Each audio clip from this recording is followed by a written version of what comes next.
Uyu musi wacu wa gatatu turi muri kino gikorane two turavuga amabanga y'amarembo. Ndashima Imana ko amaso y'abatari bake ari karuguruka kumenya no gusobanukirwa ibijanye n'ibimenyegezwa, kandi si bijanye gusa no kumenya, ariko mugabo kandi ziraneza yuko hari nico bigiye gukora ku buzima bwanyu. Amen. Tudatevye uyu munsi ngiye kuvuga igice ca gatatu cisho nise men as gates. Ku munsi wa mbere twavuze twagize intangamarara dusobanura ico amarembo ari. Ku munsi wa twako turavuga gukirana hagati y'amarembo, the confrontation of altars. Uyu munsi turagiye kuvuga abantu nk'amarembo. Abamama n'abakobwa mumbabarire, sinavuze men nkaho nabakumiriye, ariko muri men namwe murimwo. Haleluya. Ndiko ndavuga imwemu nazo murabizi ntizigira igitsina, nta mwemu y'ingore ibaho, imwemu zose n'ingabo. Haleluya. Cyo kimwe nuko twese abagore n'abagabo twese turi umugeni wa Kristo. Rero ndagiye kuvuga abantu nk'amarembo. Umutima w'inyigisho y'uyu munsi nukubazana gusobanukirwa no kumenya neza ukungene Imana yatunganije ibintu n'ukungene Imana yakoze ibintu. Kutamenya uru ruhande rw'ubwoko bw'abantu ari amarembo hano muri nosi aro vyinshi bishobora kudakoreka mu buzima bw'iwawe. Abantu nk'amarembo shoboye kuvuga uburyo butandukanye, sinzi ko umwanya uzobidukundira, ariko hari ubwoko bwinshi bw'amarembo. Ejo Imana niyabinkundira nzoba ndiko ndavuga ubwoko butandukanye bw'amarembo n'ibibanza ushobora kumenya ko aho hantu hari amarembo. Sano hose ugendera hafise statue imwe mu buryo bw'imhemu.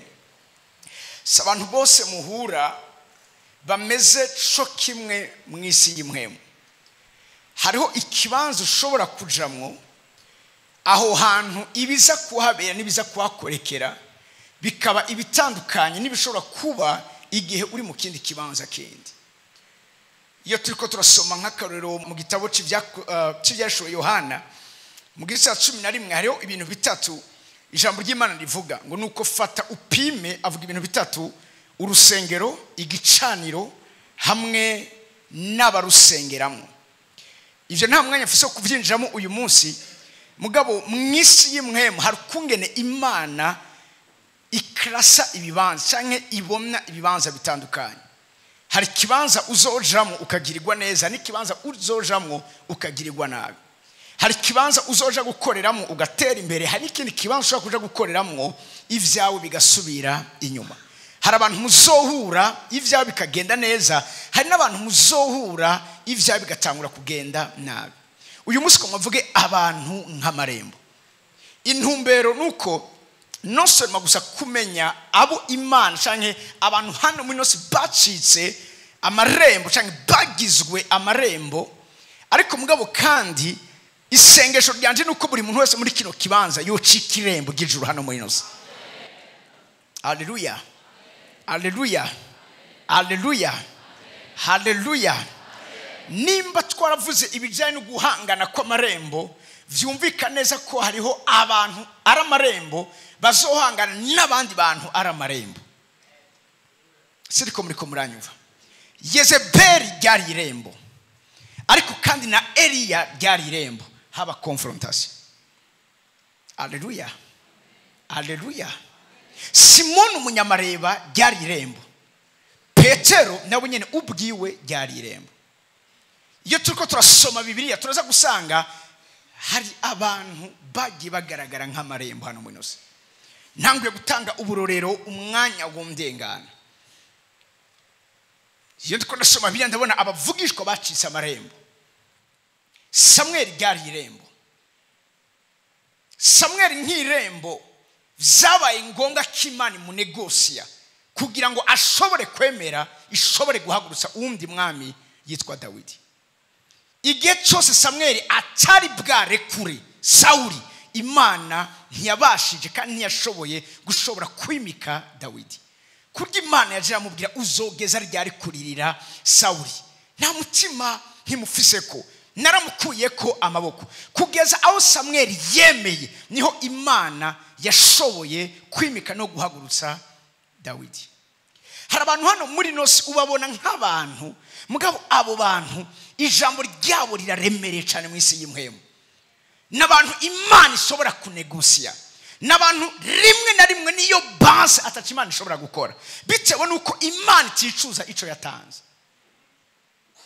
Nuva Ameriya muri kiro kibanza. Herode ryari irembo. Herode magatoya Matayo igice cya 2. Herode nk'irembo turabona ukungene umumarayika yarumwiswe n'Imana. Abwira Yosefu, aramubwira ahungisha umwana. Ahungisha nde? Ahungishe umwana Yesu. Aramubwira ati mujane muri Egiputa kugeza igihe nzokubwira yuko ugaruka. Ico gihe hari umugambi udasanzwe yuko Herode yica abana bose bafise imyaka 2 kumanuka, bitewe nuko amakuru yarafise kuva kuri baba nyabwenge canke babami baza bakurikira inyenyeri. Ijambo ry'Imana tubwira ngo yari yibabwiye ati nimwabona aho umwana ari muragaruka mumbwire nanje nje kumusenga. Nta kindi aba bantu baba nyabwenge canke aba bantu baba majusi bariko barakurikira yari information y'inyenyeri babomye. Ico gihe barayikurikira, ntibari abantu bakizizwe, ntibari abantu b'Imana, mugabo ikimenyetso cyerekanywe mu ijuru cyerekanye neza ko hari irembo rihejeje kuguruka hano muri nosi. Uva mbere yanyu muri kiro kibanza. Herode ararindira ko bagaruka arabura, kuko umumarayika yarabiyese arababwira ngo nimuce mu yindi nzira yindi. Ico gihe Herode afata umwanya aharuye igihe ageranije, aravuga ati ni hagati y'imyaka 2 kumanuka. Asavuga ati umwana wese afise imyaka 2 kumanuka niyicwe. Yesu baramuhungisha. Yesu yemerewe kugaruka aruko Herode yapfuye. Ikibazo umuntu ashobora kwibaza, Imana yari inaniwe munyumvirize neza gushobora kugaburuza imigabo n'imigambi ya Herode. Imana vyari biyanke, yari baye inyantege nke kuburyo itoshobora kudiringa na Herode. Kubera ko Yesu yarinze guhunga, kubera ko ico gihe cyose cyarinze guhera, kubera ko kugaruka kwa Yesu aruko Herode yari yapfuye. Hari amarembo y'abantu hano muri nosi uburyo ashobora kugagwa aruko abantu babapfuye. Nico gituma iyo Bibiliya iri kiravuga ntimukemere, ntimugakundire ko umurozikazi abaho. Sinakindi biri kiravuga b'umuntu w'imhemu. Bibiliya kiravuga uwo murozikazi ni irembo, ariho iryo rembo rizokwama ryuguruye, isezerano rizokwama riri valable, ariko igishobora kugara bigashira ku iherezo ico gikorwa cy'iryo rembo n'urupfu. Siriko muri komuranyva muri kiro kibanza. Abantu nk'amarembo, abantu nk'amarembo, abantu nk'amarembo hano muri nosi, canke abantu bameze nk'amarembo, canke abantu b'amarembo hano muri nosi, n'abantu munyumvirize neza, nubwo ari abantu bafise ijambo rikomeye cyane kukuja imbere kwawe canke kugusubira inyuma kwiwawe. Ndagaruka gato kukinwa navuze, ntivyakunze ko Imana ihagurutsa Dawidi Samweli ataravyumva. Igihe cyose Samweli yamaze atarashobora kuvyumva, vyaranse ko Dawidi ashobora guhaguruka. Hari abantu hano muri nosi bashobora kukubuza guhaguruka. Ntuze kumbwira ngo none uwo muntu nanze senga, si bijanye no gusenga, ni bijanye n'amategeko. Urazi twarasomye ijambo muri Zaburi ya 24 havuga ngo nimwigire birebire emwe mwanzu ugimwe, ariko usomye mu Congereza hariho verse ivuga ngo mwanzugi, bavuze ngo zibihe bidasha, adavuga ngo mwanzugimwe za kera. Nivuga ngo izo nzuge ayo marembo na ya kera sibibayeho ubu. Iyo biri kiravuga ngo ntibukimure cyane ntimukadeplace amabone y'abakera. Amabone y'abakera n'amarembo. Iyi rembo ryamaze gushigwa ahantu, icyagezwe cy'imweme kivuga ko iryo rembo atamuntu n'umwe yemerewe kugegezayo. Iyo bitameze gutyo haba akajagari, haba kaduruvayo, haba desordre. Mugabo igituma Imana iguma ari Imana nuko icyo yashinze kiriho kandi kikazohoraho, kiretse iyo hari kintu kindi gikoretse gituma icyo kintu gishobora guhinduka. Siriko muri kumuranywa muri kino kibanza. Siriko muri kumuranywa muri kino kibanza. Ndake kuvuga abantu nk'amarembo. Ibona yashaka buri muntu wese muri kino kibanza ariko numva zino nyigisho. Ntugume uri umukristo asanzwe. Mbabwire ikintu mu gihe turimo naye babwiye intambara yeruye mu buryo bw'imwemu yaratangajwe ku mugaragaro. Ntuzovuga ngo uri umwana w'Imana, ntuzovuga ngo musengera ngaha, ntuzovuga ngo maze imyaka nkijijwe, ntuzovuga ngo narakoreye Imana. Hari abakoreye Imana gushika uyu munsi baneshejwe n'amarembo.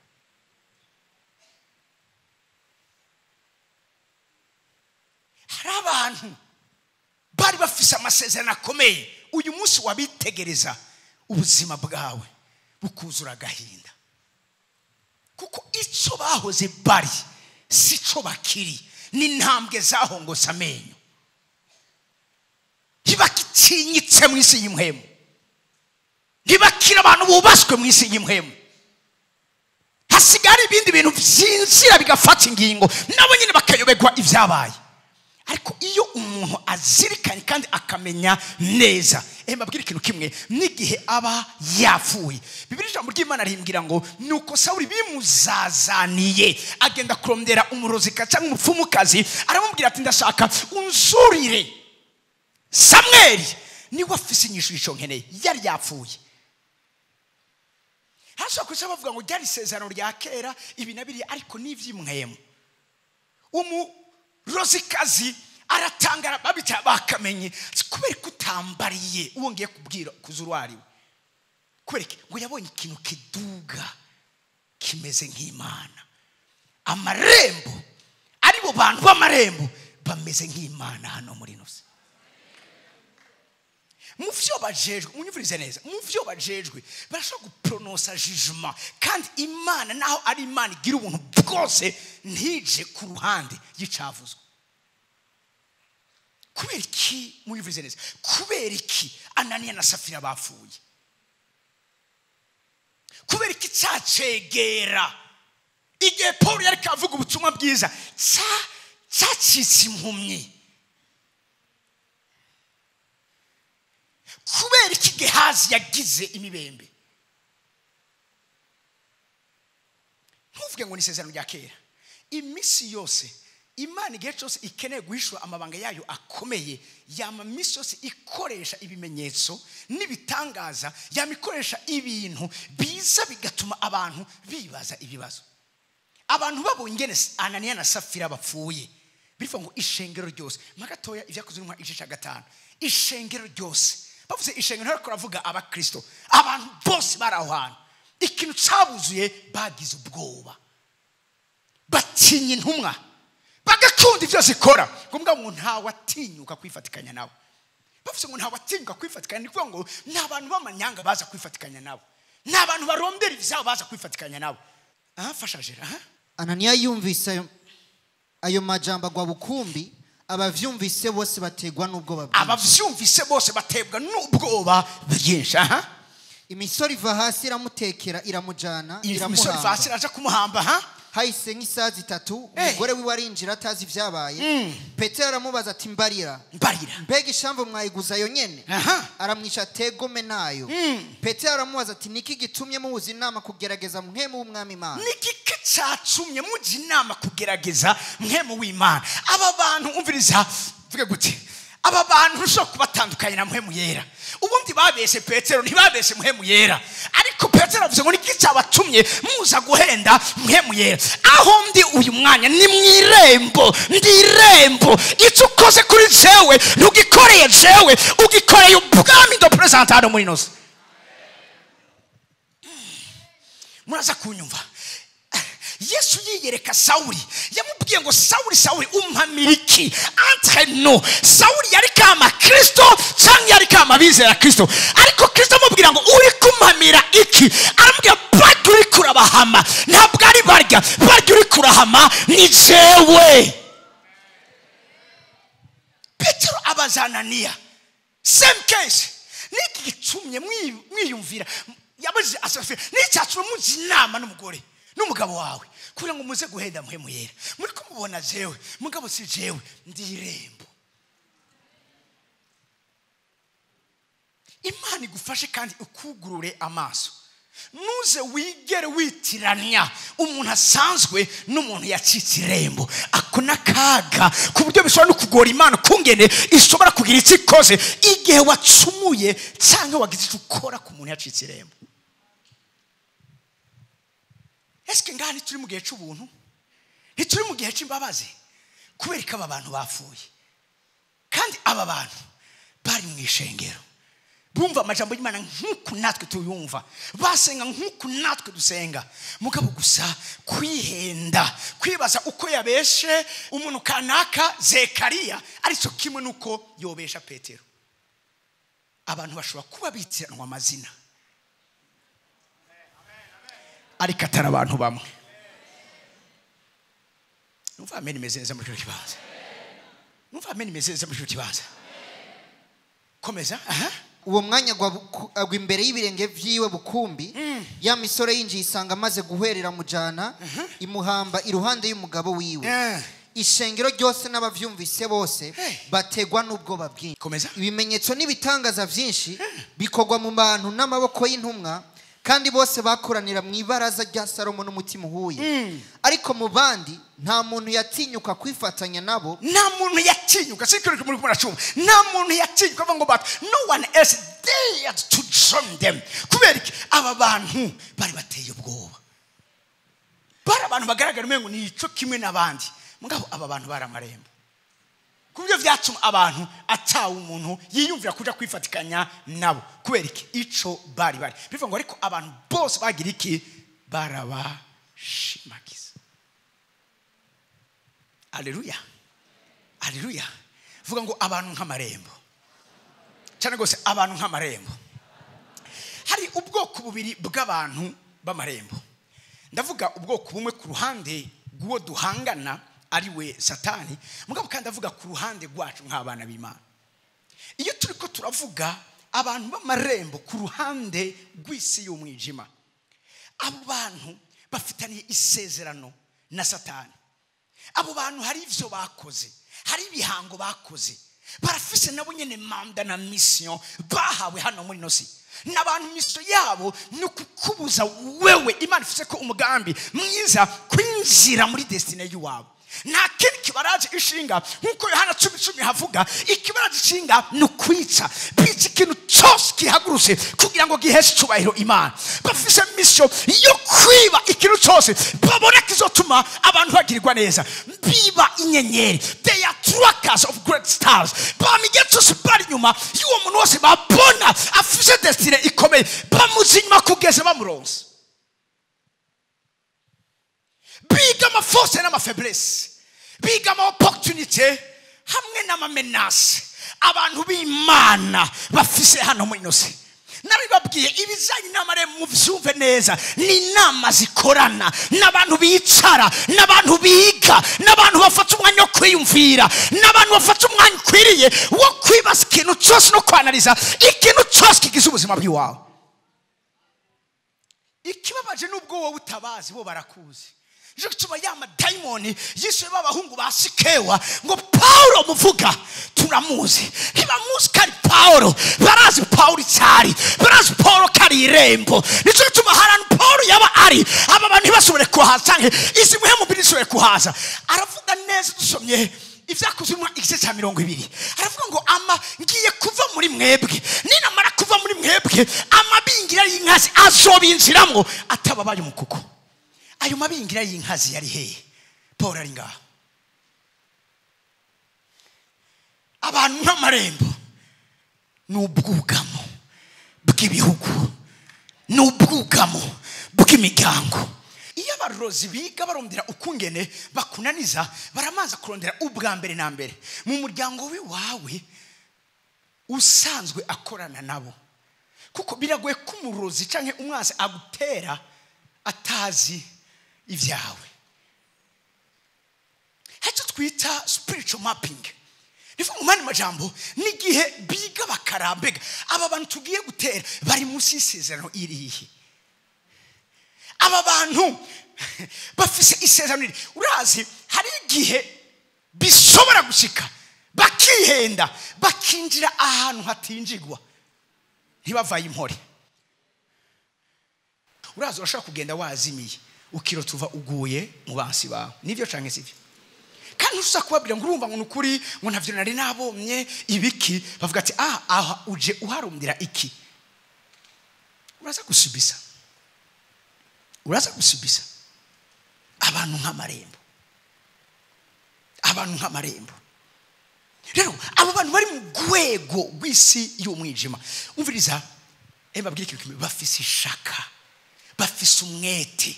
Na Bibiliya iravuga ngo arazi neza yuko igihe ciwe ari gito. Biravuga ngo ewe wasiwe uragowe namwe mwamazi ikizoza kwivuga kumbure ikindi gihe, kuko amarembo akomeye. Amarembo ni menshi ano munsi, mugara amarembo makuru, mugabo amarembo akomeye ya hano muri nose makuru menshi ari mu mazi. Ibi kwese ngira muzovyumva ndiko bagutumenya ahantu ushitse ko hari irembo, cyangwa kudetekta ahantu ari irembo. Hari ahantu ushobora kugenda, mwumvirize neza, ahantu hose ushobora kugenda ukumva presence y'ubwoba canke y'urupfu. Ahantu hari ahantu ushobora kugera cyane urashobora kuramukanya n'umuntu ako kanya ugasukirwa n'ubwoba. Uyo muntu si umuntu asanzwe, uyo muntu ni irembo. Sinzi ko muranyumva. Kandi ngomba babwire ko hari amarembo yuguruka bivanye n'imyanya kanaka. Ku murango, mwumvirize neza, ku murango yasoze ngo birakwiye gutwara ibikorwa bya dutumye hakiri ku murango. Bugomba bwire aho tugushobora kugira ico akoze. Ariko bikavuga Satani nk'umuntu akora mu gihe cy'ijoro. Mwumvirize neza, hari amasaha mu ijoro agera circulation iba aho hantu uri ukayumva neza kidatomoye.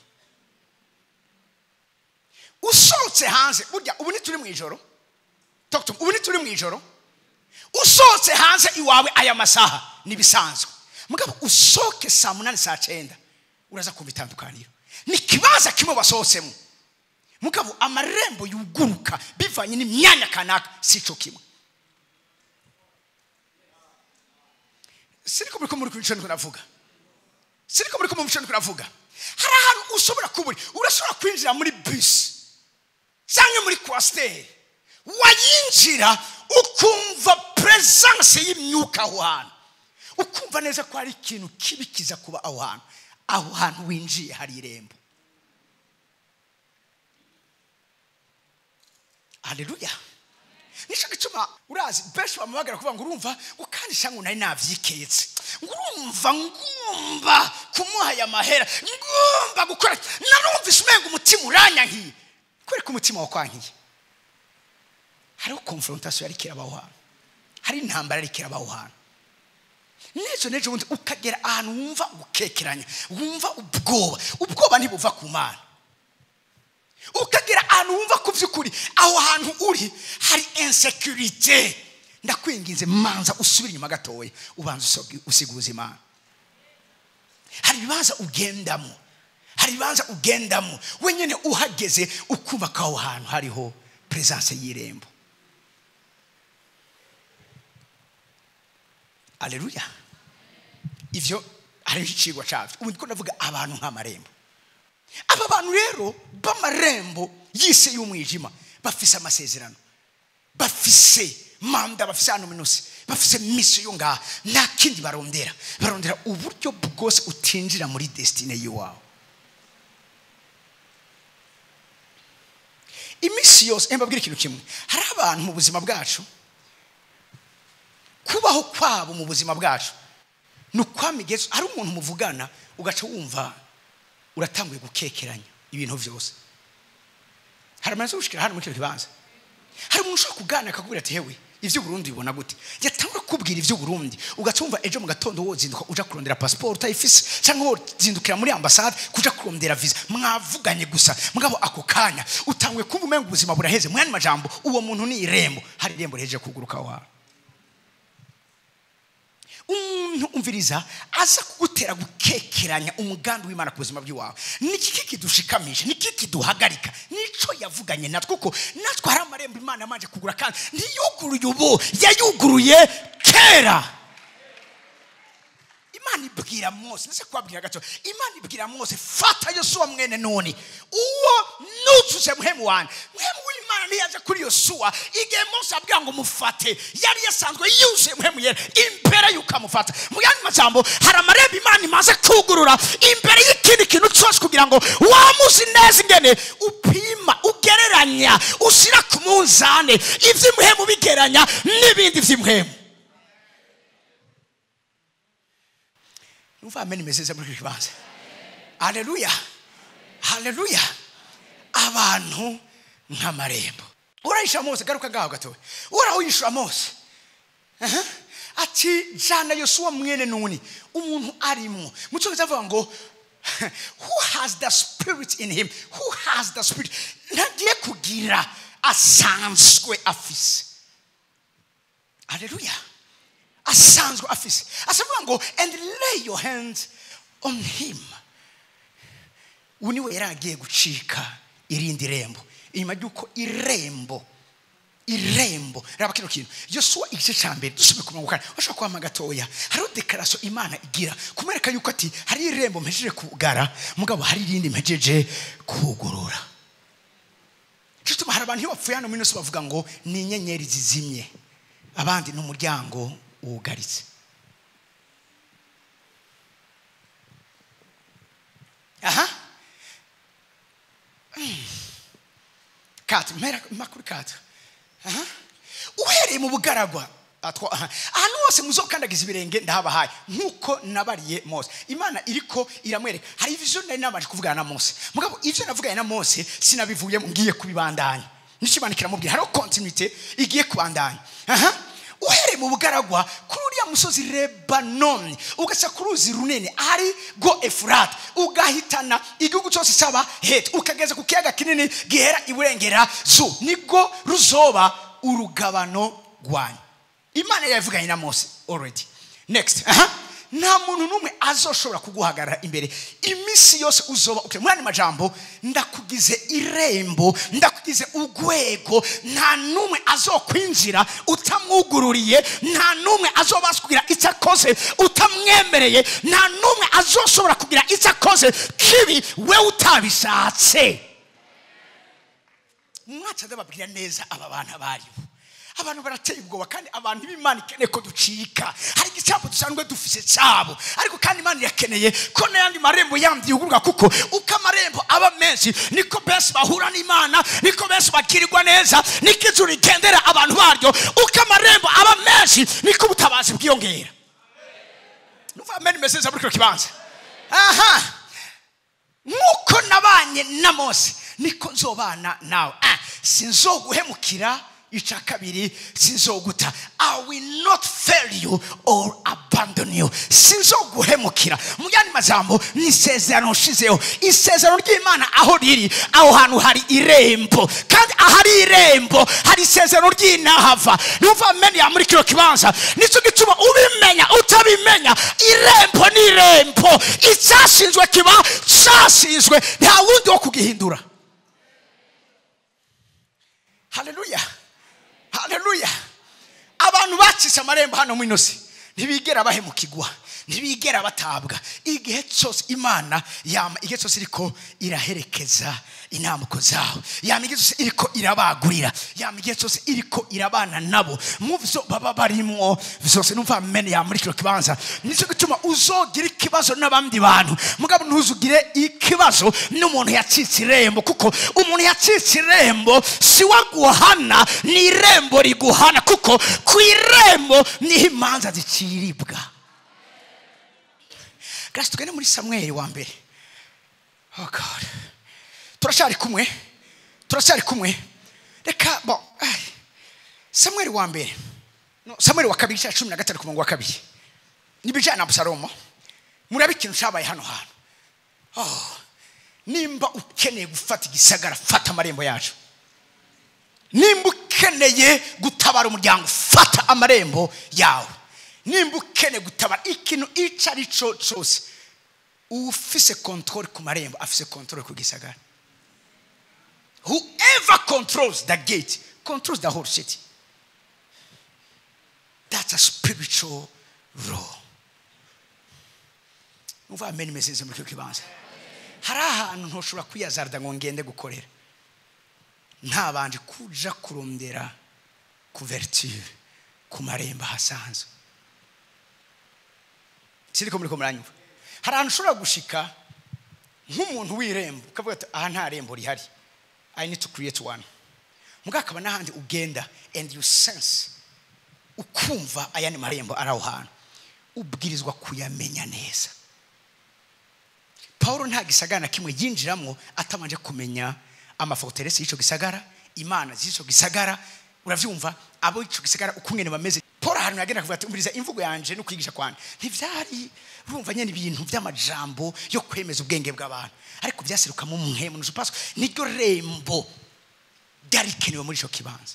Simisos ahantu ugenda ngo ubahe bimwe hari ahantu ugiye umeneza ati irembo rihari niri iryo mbwirizwa kuhazana rimeze gutya nandi ugenda ukamenya neza yuko hari umuntu yahawe urufunguzo rwaho hano.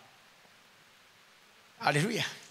Yesu abwira Petero ngo nguhaye imfunguzo z'ubwami bwo mu ijuru ico uzohambira. Hari abafise izo funguzo suko Petero ari bacibiye beza ko ari Petero yemeza abaja mu ijuru agahakana n'abaja mu ijuru. No, umuntu bivanye n'igikorwa cyo kwizera akoze niwe wenyene ubwiwe acubanza gwahaje.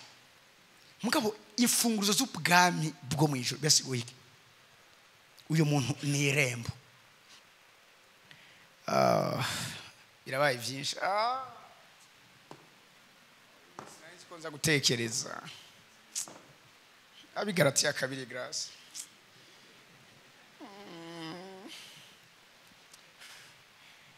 Okay, tira twagiye. Paulo asubira Yerusalemu maze hahise imyaka 14 nongera kudugana Barunaba kandi na Tito ndamujana. Nawe Tito ndamujana kandi naduze kubwo guhishurirwa. Naduze kubwo guhishurirwa. Ndabibutse yuko byose bihagaze kwihishurirwa. Ukurusha hishurirwa akurusha notoriete spirituelle akurusha ubutangagwa muri simwe ukurusha hishurirwa akurusha byose mu buzima bwawe. Uva meri mezereza. Haleluya. Avuze ngo naduzeyo Petero kugira Imana imuhe imfunguzo z'ubwami bwo mu ijuru nikura ko yahishuriwe. Byose bihagaze kuguhishurirwa. Uyu mwanya muri ngakwira ngo muhishurirwe aya mabanga kugira ngo aho muzogenda hose nabanse nabandi byankiye nimbara abandi byankiye mwe ntibize bibankire muze mushobora ibyo abandi batashoboye. Amen. Yishikira byari kuba ari vyiza cyane muri kino kibanza. Haleluya. Hari umuntu agenda abizi neza yuko ahazoba ari hose ibintu byose bizokwemera ibintu byose bizovuga ego. Avuga ngo natuzeyo kubwo guhisurirwa nibihe dushirwa uyu munsi uri kuragenderako nireshirwa uyu munsi ufise nibi apana ivyo wibaza biraguhenda. Hisurirwa ivy'Imana yagize ibanga nk'amabanga y'amarembo nk'amabanga y'ibicaniro n'intambara z'ibicaniro. Ntugayo uri Paulo kweri guhisurirwa mbasira imbere ubutumwa bwiza mvuga mu banyamahanga ariko mbusira imbere y'abandi y'abantu Imana agize amarembo.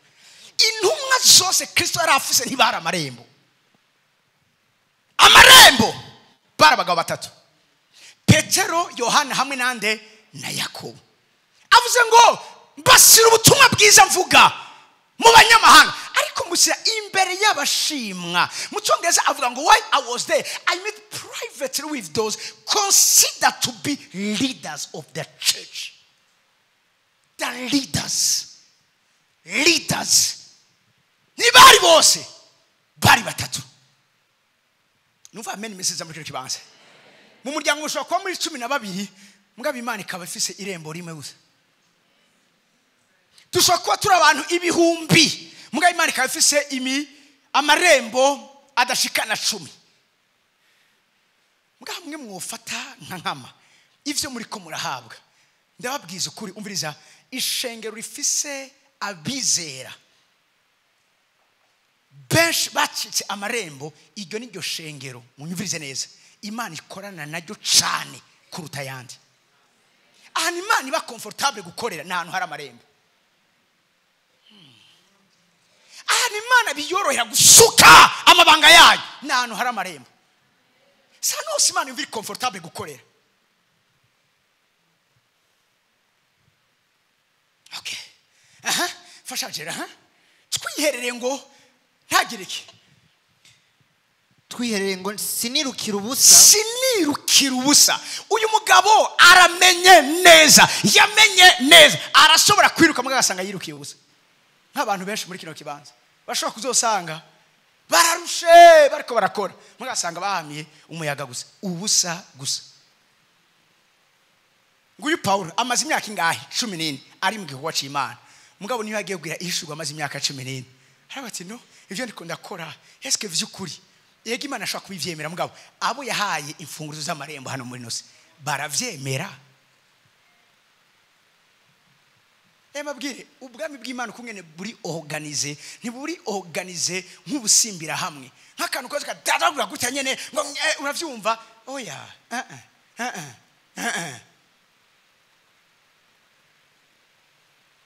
hari urutonde rwashizweho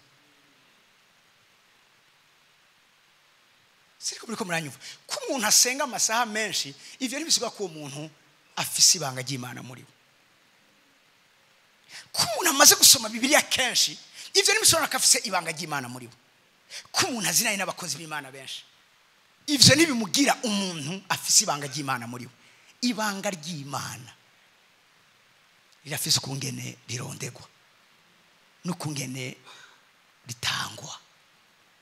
Nguyu Paulo nice rumva ni example yaje ngo sinze sange narukiwe vyumvikaneze ko hari abantu bazokorera Imana mugabo umunsi umwe bageze imbere intebe y'Imana bazosanga birukiye ubusa. Hari abantu bimazi batanze bazosanga babitangiye ubusa kubera iki kuburi hishurirwa.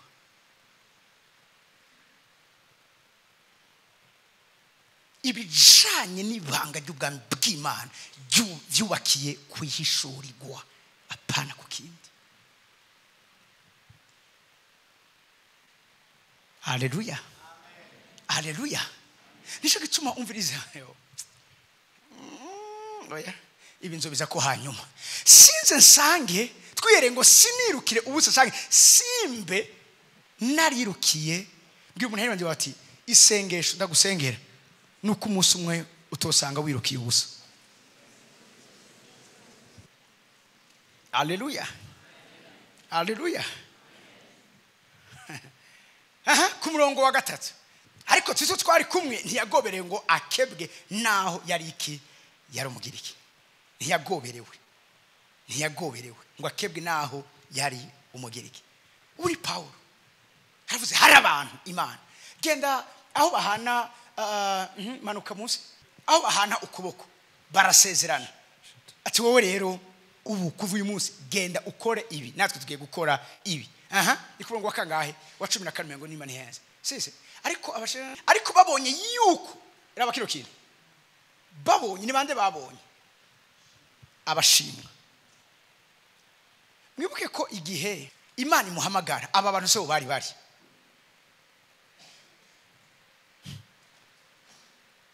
arafise ivyazi kandi by'ukuri Paul turemeza neza yuko yarafise ibango muri we mugavuze ngo ariko babonye riva mu majambo barize bari ikintu kimwe cyose ukwaje aragaruka asubira basigurira umuhamagaro wiwe ingene yahamagawe ingene ari karakorera Imana ingene ari karigisha message afise vyose babonye yuko najejwe ubutumwa niba siwe yabonye nibo babonye yuko yajejwe ubutumwa bwo kwigisha abatakebwe nkuko Petero yajejwe ubwo kwigisha abakebwe.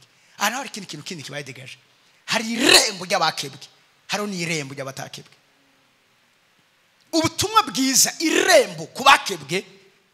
yari Petero. Ubutumwa bwiza irembo kubakebwe yari inde? Yari Petero. Undi yari inde? Yari Paulo. Kubatakebwe. Next. Kuko yashoboze Petero gutumwa kubakebwe, ari yashoboze naje gutumwa ku banyamahanga. Kandi bamaze kumenya uko niko Paulo yacitse irembo.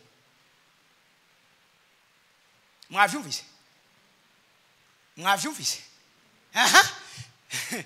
Bamaze kumenya ubuntu nahawe, Yakobo na Kefa na Yohana abashimwa aragarutse ko ari inkingi. Bavuga ngo as pillars of the church.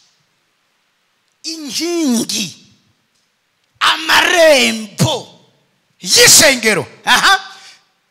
Badukora mu ikintu gikomeye cyane. Badukora mu raba kino kintu.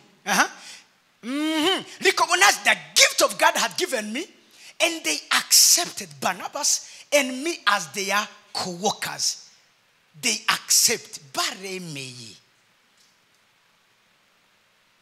Undi nawe aremererwa. Ubwami bw'Imana subwa kavuyo.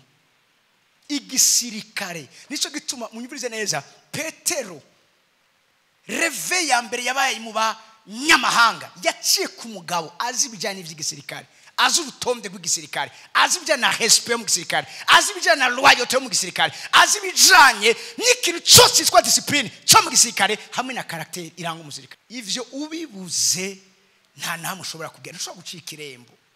Badema ntibacika irembo. Ba Jean-Marc ntibacika irembo. Muriko mu bico niko ndavuga.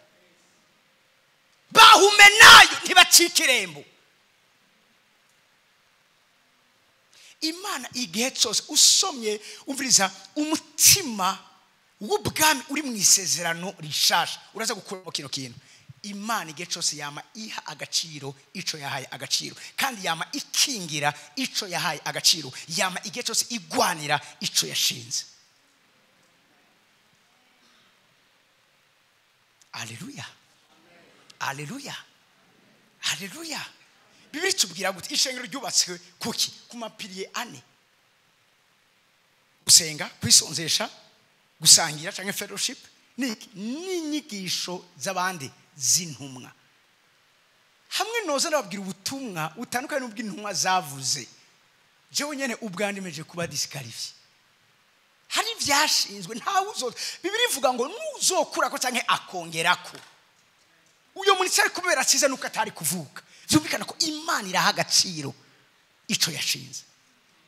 Cyituma abantu Imana yubahije hano mu inosi n'abantu bitondera neza ivyashinzwe n'Imana, ivyategetswe n'Imana, ivy'Imana yabonye ko bikwiriye. Abo bantu n'abantu Imana igihe cyose amayizigira. Maturité spirituelle mu mbabare so kuvugishwa amabanga y'ibintu by'abantu. Maturité spirituelle so kumugura ikimuga, n'umubebe spirituel ashaka kumugura ikimuga, uravyumva? Maturité spirituelle so kuvuga abantu bakumva ko ibintu uri charismatique. No, maturité spirituelle ihagaze mu kumenya ibanga ubwami bw'Imana bwubakiyeko.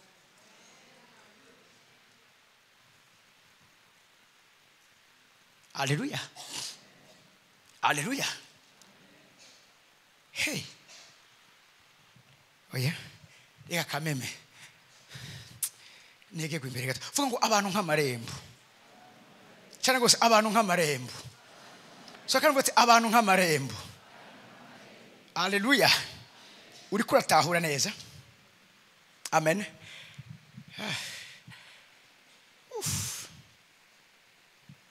Genda mu bacamanza 17. Abacamanza 17. Bo uburoro umuntu yovuga kuri ibi ni bwishane gose. Aho ubona neza abantu babaye amarembo canke abantu nk'amarembo hano muri nose. Uyu n'umugabo yitwa Mika. Ariko urabe ukungene yagize ihishurwa ryo kumenya neza ukungene abwirizwa kurondera couverture y'umuntu yagizwe irembo hano muri nose. Wageze? somera dore ku murongo w'indi ushaka ku murongo wa 13 wihuta. Seti aravuga ngo kandi hariho umusore w'i Betelehemu h'i Buyuda wo mu muryango wa Yuda w'umurewi yari yaje ngaho. Yari yaravuye muri ico gisagara cy'i Betelehemu h'i Buyuda aja kurondera haba. Akiri ko arangara mu mugamba wa Efraimu aserukira ku rugo rwa Mika. Mika aramubaza tuva hehe? Uva hehe? Aramwisha ati ndumurewi w'i Betelehemu h'i Buyuda. Ndumurewi w'i Betelehemu. Umurewi muri aco bisobanuye abarewi wari umuryango wagizwe irembo. Mwavyumvise? Identification yiwe ndumurewi w'i Betelehemu h'i Buyuda ngenda ndondera ahomba. Mika aramwishura ati gumire ngahi wanje. Igumire ngahi wanje. Umbere umuvyeyi. Umbere umuvyeyi. Umbere n'umuherezi. Umbere n'umuherezi. Nanje nzoguhemba shekeri 10 mu mwaka n'impuzu n'ivyo kurya. Nuko murewi acarinjira. Uwo murewi acarinjira. Yemera kubana nawe. Uwo musore amuhindukira nk'umwe mu bana biwe. Uwo musore amuhindukira nk'umwe mu bana biwe. Komeza. Nuko Mika robanura uwo murewi ahinduka umuherezi wiwe. Ahinduka umuherezi wiwe. Yibera mu rugo yibera mu rugo rwiwe. Maze Mika aravuga ati noneho menye yuko Uhoraho azongirira neza kuko mfise umurewi kumuherezi. Niki kimenyesheje Mika yuko Imana izobana nawe? Aronse irembo. Aronse umuntu nk'irembo. Mabwira ikintu kimwe. Muri kino gihe mubwiza kuguruka amaso yanyu kugira mumenye amarembo yanyu ahaherereye n'ahari. Benshi bariko bagenda baja mu marembo atarayabo bakiseka. Umugisha umuntu ashobora kugira hano muri nosi no gutumbera irembo ryiwe. Igihe cyose uzo buri kurazunguruka urondera irembo ryiwawe n'umwanya uzo buri kuratakaza. Mugabo uhuye n'irembo ryiwawe ngo mace ndababwira ibiranga abantu nk'amarembo hano muri nosi ikibaranga icuzo bamenyerako.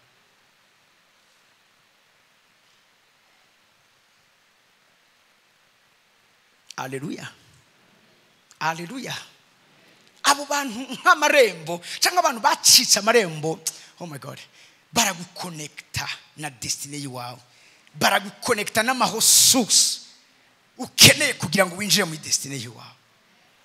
Hari abantu munyumvirize neza atari uko bari bitangaza, mbwa bagizwe ibitangaza n'abantu b'ibitangaza bamenye. Sindi kumuriko muranyumva. Hari abantu atari kubera karabahizi, mugabo bahuye n'abahizi, bamenyanye n'abahizi. Kuyumika yumvise umuntu umurewe aravuga hari Sezar uri kubarewe, aravuga please ndaguha amafaranga ya ndaguhemba, mugabo ntagira ahantu usubira kuja, ndashaka kugira iki ugume nga. Ibi nivyo wa mugore w'umunyashunemu yakoze. Ujya mugore arabona Elisa agenda aca mu gisagara cyabo cy'Ishunemu abandanya. Birivuga ngo abwira umugabo wiwe ati ndamaze kubona ko ujya muntu ni muntu w'Imana yera, Imana iri kumwe nawe. Ariko yarafashe umwanya ariga amuvuma ya Elisa, aramenyereza ko Elisa ni irembo Imana yazanye hano muri nosi. Nuko ujya mugora sagatano iyo menyanye ni irembo, iyo menye irembo niki kintegeza gukora, aragenda yegera iryo rembo aramubwira ati unyemerere nama mbona ukugena uruha ugenda ukora ibinabiriya. Ati ubiriza navuga n'umugabo wanje twubake inzu uzoza urashikiramo, amusiramo igitanda, amusiramo intebe, amusiramo akameza, asiramo n'itara. Aramubwira ati igihe cyose uzobukeneye uzoze uharuhukire.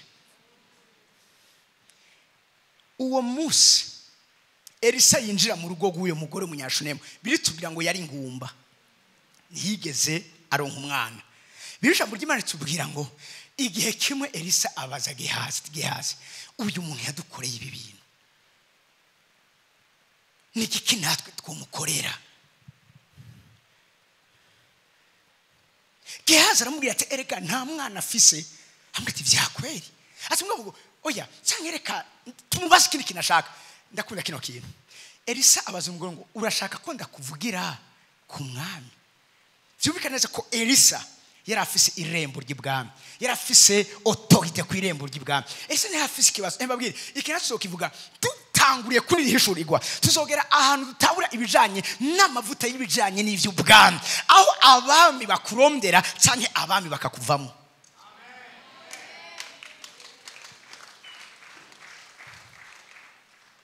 Umva amene yanyu muri kibanza.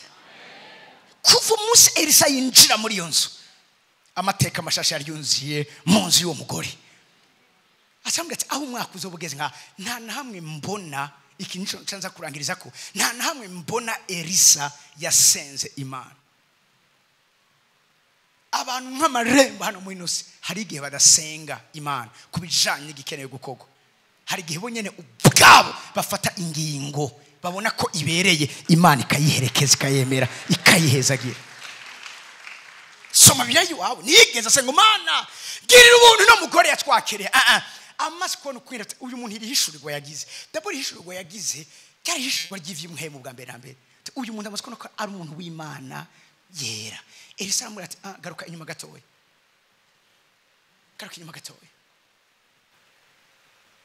ndamaze kubona ko uyu muntu n'umuntu w'Imana yera. Wahageze ikuvuga ngo wakanga umusubize na Elisa uhere mu gihe aciye aho yama ajayo bakamuzimana. Icamira atabikora yabanje kugira iki kumuzimana. Urabona ungene umugore yari umunyabwenge yabanje kumuyegeza. Ari abantu umviriza hari abantu babishaka batabishaka mubiza kurondera ukungene mwicarana mumenyana umenya iminyuro yiwe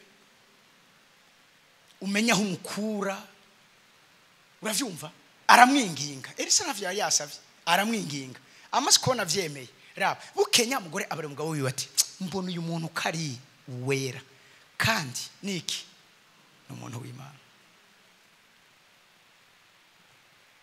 Wamaso yabasha kubona umuntu yera n'umuntu w'Imana wari mubabare ndabashoke gatoye saba pastori bose ari abantu b'Imana saba vugishwa bose ari abantu b'Imana saba apotre bose ari abantu b'Imana saba kijwe bose ari abantu b'Imana. Kuba umuntu w'Imana birarenze kuba umu apotre. Kuba umuntu w'Imana uwo Bibiliya yita umuntu w'Imana a man of God uwo muntu ni irembo.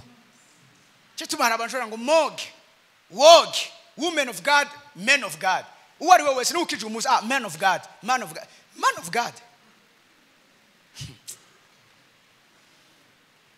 abantu benshi bavuga ibintu batazi.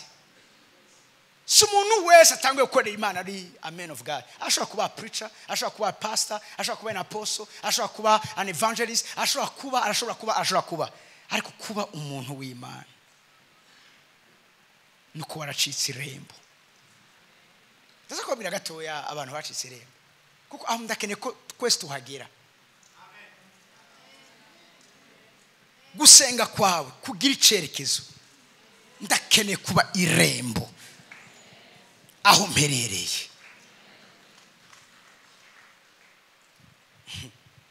Urazi ahantu hari irembo riba ryiza riba ribi aho hantu uzosanga hariho concentration y'ama mouvement spirituel canke ama mouvement des esprits. Siko muri ko muranyumva ahantu hose hari irembo aho hantu mvuze concentration hari ahantu ugera ndatanga karero kuri Madame Pasteur Alice yinjira ngaha igambere yarumvise neza ko ahantu yinjiye ari ahantu hatandukanye n'ahandi. Acinjira gusurya mu ryango nitwari bwashike ngaha twari tukiri harya acinjira bari bamuza ku protocol hajya imbere acinjira yumvise arika amosozi menshi yinjira avuga ngo Mana ndakumvise ntiwapfuye hano hantu ndakumvise urahari. Yari amaze igihe yumva Imana yarapfuye.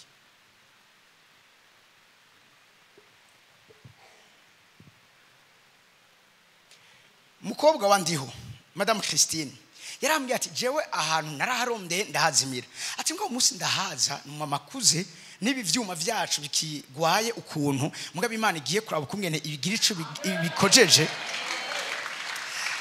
ati yarinjiye yumva amatwi agoma ameneke kora ko izi volume dukoresha ngaha ntizimenyerewe na bose. Hari abantu badashobora kuza ngaha gusenga kubera ko bavugije ijya gross case imitima yabo icipalpita.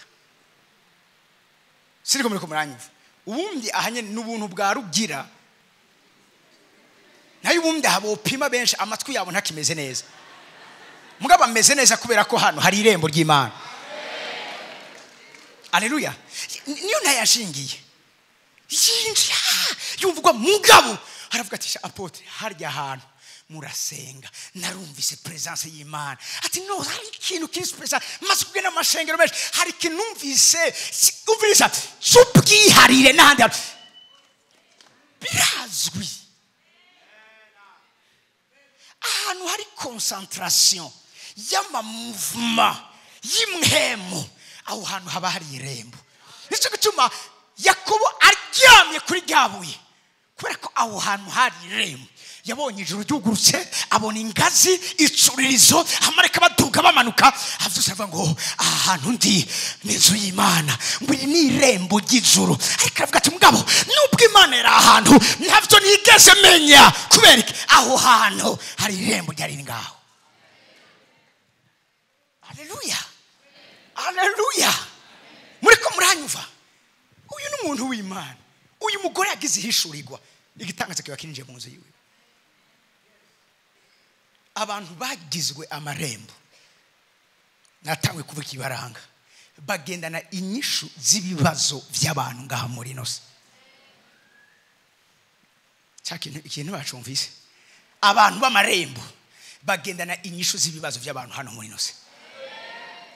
Umushikiriye ikibazo cawe umviriza kiratorewe umuti nuko bimeze. Uravyumva kurya bavuga ngo toucher égage. Once you touch them you get what you want. Iki kintu uraza biritubwira ngo abigishwa ba Yesu bari mu bwato ngo bagenda inzingu Yesu ntiyararimo mu nyuma aza baturutse imbere niyo batangwe kuvuga ati ni mhemu mbi. Ivyo navyo tuzobivuga kwereka bavuze ko ari mhemu mbi barabizi neza yuko ari etat major ikomeye mu mazi mu kirere cy'amazi. Ivyo zoro mwanya kubivuga cyo tuba na mantite nabo ndabwire ko uyu mwanya tukiri ngaha araboshwe azorekugwa twe tuvuye ngaha. Hariho ibibanza umviriza ube umuntu w'Imana ntube umuntu w'Imana uhagiye biritubwira gute kurya musozi Sinayi igikoko cyose kihegereye kibimenya kitabimenya kihageze cyarapfa kubera iki aho hantu hari irembo.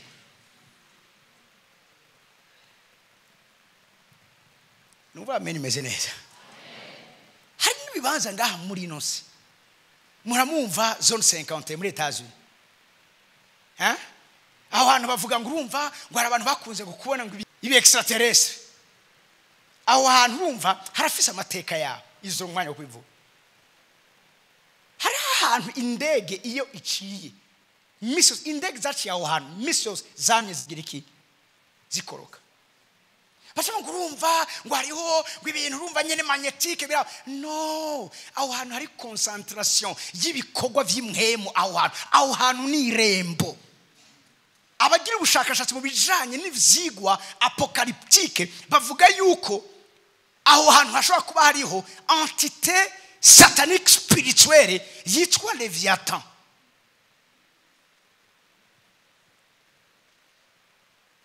Nanu gushika uyu munsi naza yarayobewe ivyaho. Sura mwanya kubivuga. Nta bantu mwigeze kumva ngo urumva ngo ujya muntu bakubata ujya muntu yamugaye bigenze gute ngo yakanzwe niki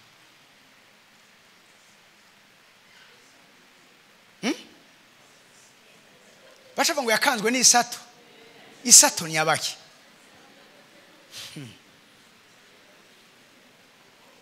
igituma abantu bashobora gukangwa ni imhemu zikorana niyo mhemu niyo entité yitwa Leviathan.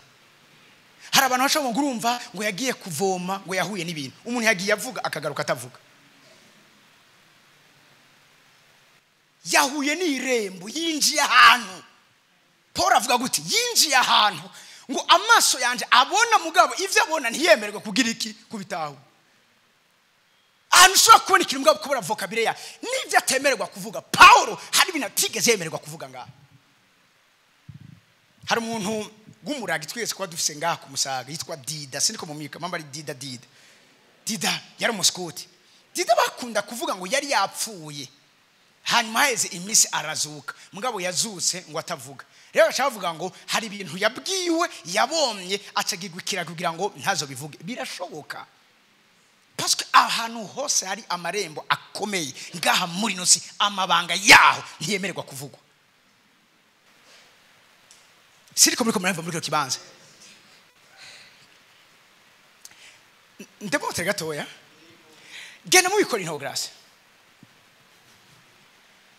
abikono bakabiri turasoma dore ku murongo wa mbere cyera twagiye twavuze 12 turasoma dore ku murongo wa mbere numva mpambigwa kwirata uve Paulo numva mpambigwa this boarding will do no good but I must go on. Uva nivyo uko kwirata naco kuza kunzanira mugabo numva umengo no kwirata gato uri Paulo ariko ngira mvuge ivyo kwerekwa no guhishurirwa n'umwami wacu ivyo kwerekwa no guhishurirwa n'umwami wacu ndazi umuntu wo muri Kristo kubereka avuze ngo ndazi umuntu wo muri Kristo yaduganywe akajanwa mu ijuru rya gatatu ubu hashize imyaka 14 namba yari mu mubiri simbizi ntavyo twafata New Living Translation ni version itworohera kugira ngo dushobore gutahura mugabo uyu muntu ariko aravuga aratandukanye na Paulo tuzi ufate uyu muntu ariko aravuga nico twita the human spirit ni mhemu y'umuntu si umushe duravuga ndazi umuntu haizi imyaka 14 yatuganywa ajanwa mu ijuru rya kangahe rya gatatu nta undi muntu ari bwatubwire ijuru rya gatatu twese tuzi ko Imana aremye amajuru. Dieu créa les cieux. God create heavens. Ions.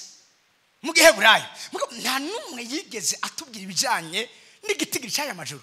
Avuze ngo ajanwa mu ijuru rya gatatu.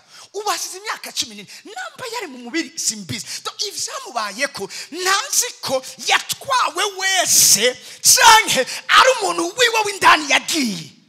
Mugaterma ivyo yabonye experience yagize iramutuma zazarwa kumenya nimba yari yagiye wese en 3 dimensions nuko yagiye we nk'umuntu w'imhemu.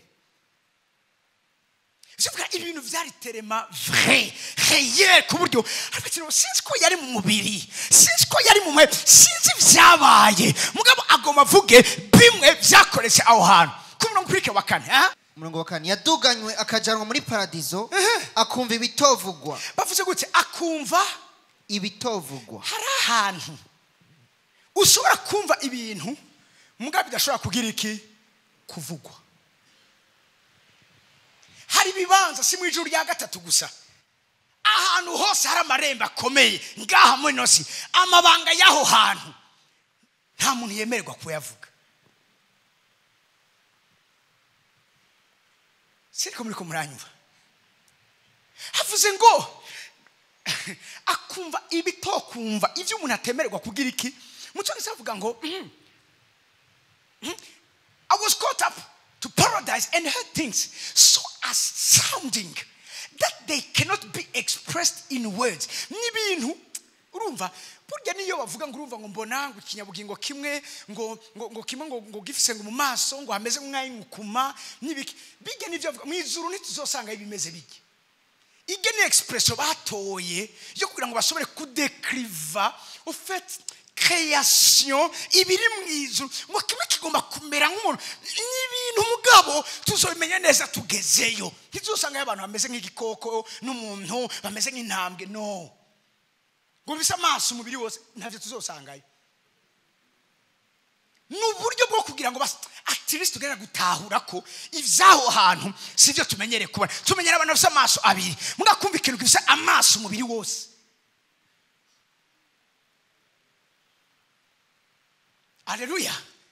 Ivyo umuntu atemererwa kuvuga ku murongo kwirikira kubwo umuntu ameze atundirata ariko kubwande sino kwirata atari intege nke zanje sino kwirata atari intege nke zanje uzo kwirata kwiwe ni intege nke yagize. Next verse. Kandi nogombye kwirata sinoba indigifu kuko noba mvuga ukuri ariko nsizeho kugira ngo ntihagire unyumvira ibiruta ivyo mbona ko canke ivyo anyumvako. Next verse. Kandi kugira ngo noye guterwa kwishira hejuru ibintu yahuye navyo Imana ivuze ibi bintu ntibishaka kumukundira ko umuntu atokwishira hejuru ntibikunda Imana iratuzi aya mabanga atawundi umuntu arabona na Petero yagendesheje amaguru ku mazi atarabona uyu muntu azobigira iba uyu muntu azobigumana uyu muntu azoreka kwivuga uyu muntu bizomutera kutirata. Bibiri ivuga ngo umeze kino kintu niho tubona mu buryo bweruye Imana ikorabora na Satani kuneza yayo.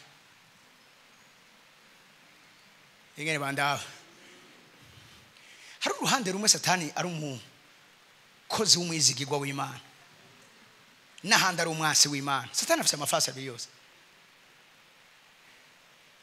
Iyo Satani ataza kuba umukozi w'umwizigirwa w'Imana ntiyari kubamba Yesu.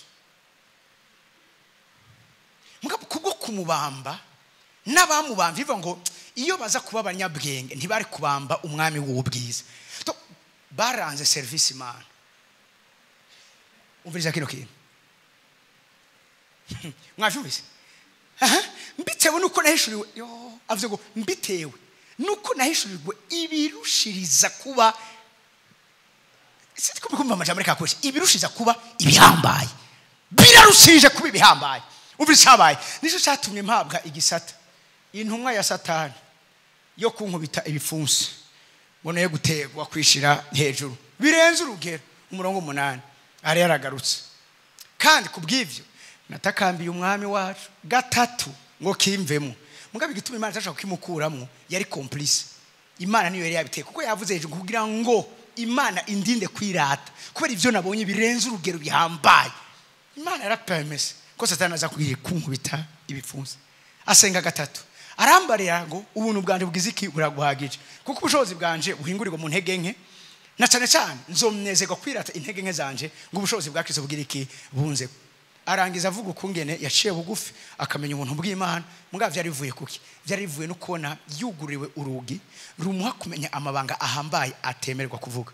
Mugakora ko ari umuntu mubazije ngo numva no kwirata ngo naho bitagira ikimazo ngo mwana ntacyo reka mupfe kubikora.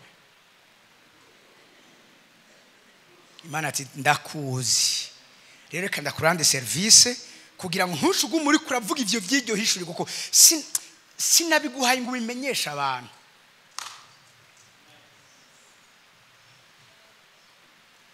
Hari ibintu Imana itwereka tugira ngo tubibwire abantu. Hari amabanga tumenya tugira ngo tuyamenyeshe abantu. Hari ibyo duhishurwa tugira ngo tubihishurira abantu. Hari ibyo duhishurwa ku bwacu twebwe nyene. Ngabo uyu munsi kubera immaturity akandi kose umuntu abonye nabonye ibihewe ugiye gushikirwa nibi.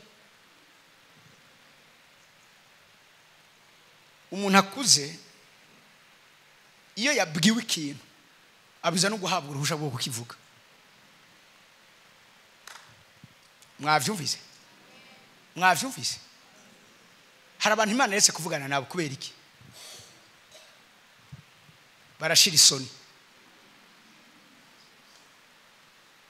Sabagumya banga. Sabantu bo kwizegwa. Imana muhaye akantu gatoye ntikanashika no munda y'imhemu yiwe. Ako kanya conference ibitari bwumvwe ariko sha worindira bikamanza bigashika.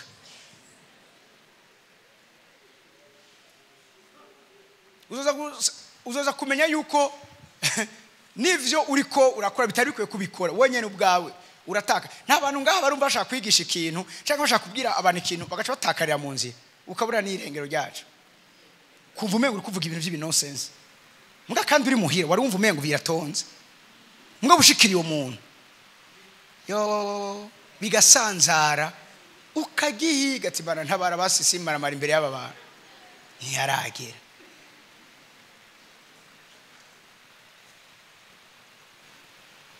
Haleluya. Haleluya.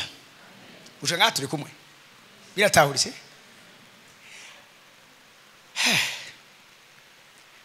reka turangirize kameke kintu twifuze mpa ibyashoboye Yohana 11 men as gate tusoma ku murongo wa 4 reka gatoya tu mvuge mu buryo bwihuse abantu nk'amarembo uko bateye uko bameze abariko barandika mwandike amen duhere kuri kino cyanditswe hanyuma canza kuri ibi bindi okay era ku murongo wa 4 jera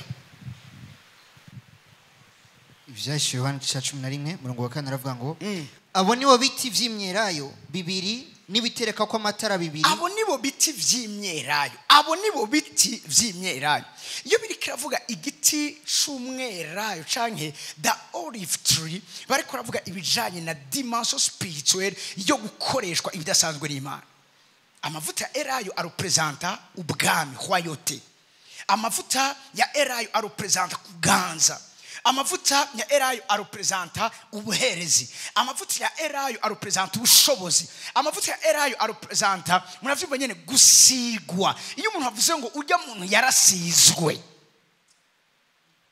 mani majambo uwo muntu arafise ico yajejwe ico yatumwe ico yizerewe gukora hano muri nose bavuze ngo abo nibo biti vy'imyelayo mubireze ko abo bantu barafise ico baje gukora n'abamvoye b'Imana n'abantu baje hano muri nose hari ico bazana y'isi n'abantu baje kuvyara y'isi apana abana bo gupfa kuvuka gusa ataco bazomara birivuga ngo ntabo kuba mu isi twavyara aba iyo baramutse bavyara ibijeya mu bwami bw'Imana ushobora kwirotuva n'akarorero hafi y'umuntu uwo ari we wese nta muntu umwe yamukomotse ko yakomeye uyo muntu ntiyabaye irembo no mu miryango muca mwibona no mu miryango hari abantu babaye amarembo papa wawe atakiriho uwundi mupapa akagutora so ati ni mu oncle wawe patene canke matene cyangwa undi muntu senze umugenzi w'umuryango wawe akakugira ubudasanzwe umuntu wese ashobora gukomoka ko cyangwa gukomokwa ko singo ndakivuze neza abantu bakomeye uwo muntu ni irembo abo bantu nibiti vy'imyelayo abo bantu they are anointed bafise ugusigwa ko guhagurutsa ibigatanye n'umujana ahantu hari kiyaca amagufa yumye Imana irazi neza ko kubwo kuvugishwa kwiwe amagufa yumye araza gucika ingabo zikomeye nuva mene yani muri kino kibanza aba n'abantu bahindura ikiyaya c'amagufa yumye ingabo zikomeye zizugumiza zitera ubwoba zitera umwansi ingabo zidasanzwe zimika ubwami bw'Imana hano muri nose nuva mene yani muri kino kibanza haleluya bafise gutanga shape iforoma baraforme umuntu bashaka yari umunyabwoba raba Yesu yari yuzuranye abantu buzuye amadefo gusa raba Dawidi yarafise abantu buzuye reka ndekuvuga Yesu reka mvuge Dawidi nka Yesu mu isezerano rya kera Dawidi bivuga ngo ishengero ryiwe rya mbere ryari ishengero ry'abantu 400 nibo bajanye namwe isenga ry'Adoramu biravuga nyine abantu bari bameze apara umuryango nawe nyine umuryango wiwe wari wamukurekera uvuga ati umva ntuwi wacu nyene dutegerezwa kuba mu ruhande rw'iwiwe ariko nabo nyene bari buzuye ubwoba zari impunzi abo bavukana bakuru we bari bavuye mu gisigara cya Sawuli bivuga ngo abamukurikiye bari bagizwe n'abantu buzuye amadeni ndiko ndabona amateka ya Serge cendabira muri retroviseur umengo baratuma tumanyeko abaheraniye amabanki 3 4 aba client defaya abari ku maliste noire umengo baratuma tumanyeko bose baca baza muri kino kibanza kuwa mbere urumva banke igomba ifate iki ku munsi wa kabiri uyu mdaje turumva banyavertishije ijyanyo umunsi wa gatatu ofete ishengero rya Dawidi mu isenga rya Adoramu ndaribona nka Serge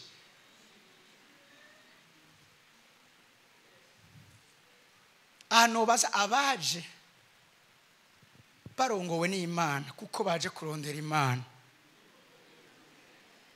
Nta bice bitanu ufise ishengero nk'irya Dawidi, abuzuye imyidodombo, ahantu huzuranya abantu. Umviriza, nta kindi Mana napfuye kuvuga yuko ahantu hari hafatirwa ingingo zikomeye, ahantu habara amarembo, ndavuga ni nk'akarero nta ambasade. Simvuze uwo mwana wanje mugabo bukeye nabivuze uyu munsi. Ejo mu gatondo hari umushatse waravuze yuko mu ambasade hari amarembo. Narinzanye amadose yacu kugira ngo yasenge. Imana yoza ati bana banje, kuko muhejeje kumenya amabanga y'amarembo, ndatanze faveur. Umuntu wese akeneye kuja mu mahanga atari ku rutoke, visa cyayisanga muri passport yiwe. Sinzi ko hariho na babiri no sigarana ngaha nk'abakristo ba CRG. Ndabavugiye ibintu.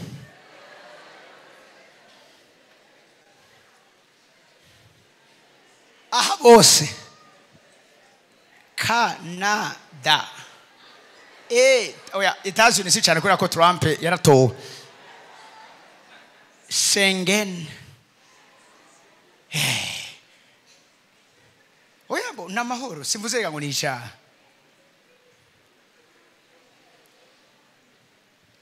Mugabo muri abo bantu nyene nibimana ufata ikintu kinyemeza ko ndi mu kibanza cyo.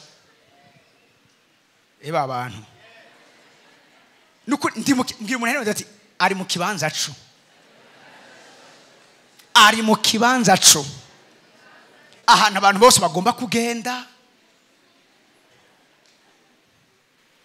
Harabambye atoya bimwumvisha byumve ko twogenda. Abandi ati oya nukuri ntagaruke, oya ntagaruke, ifo ko twebwe tugenda n'amahoro. Abandi amadeni arabishe, kandi umuntu wese yari mu magogwa.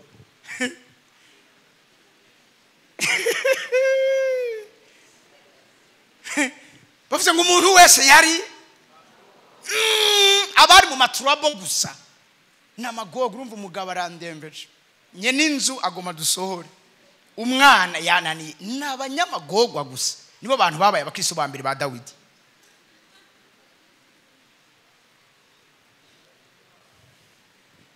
Haleluya, haleluya. Umuntu wese yari oya kwanza fasha gusoma umengo nje ndiko ndabivuga jenyene. Rimwe kabiri gatatu. Umuntu wese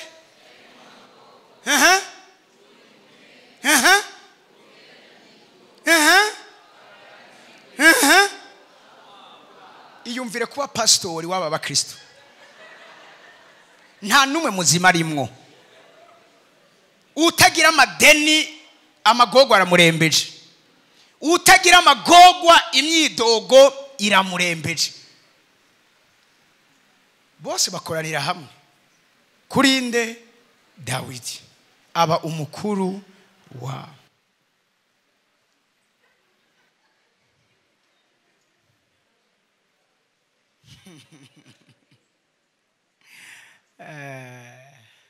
nukuri je ndi mu kibanza cyo, ndi mu kibanza cyo. Ariko nubwo bimeze gutyo, abantu b'amarembo batwaye inyishu z'aba bantu bariko baravuga ngaha. Ntibakangwa n'abantu baje, ntibatebwa ubwoba n'abantu baje. Umuntu wese Imana yemere kahura nabo, uyo muntu aragendererwa n'Imana, kuko ku marembo n'ikibanza ingingo n'imanza zibereye ziciribwa. Nuvamene yanyu muri kino kibanza ikibereye Imana izogikora. Harabaje ngaha bari mu myidogo, ariko uyu munsi bafasha gufasha abandi bari mu myidogo. Harabaje ngaha amadeni arenze, ariko uyu munsi bariko bamfasha gukura abandi mu madeni abarenze. Nuvamene ya muri kino kibanza uko wazi ntacyo bivuze, ariko ikizoba nico gihambaye, nico gikomeye, nico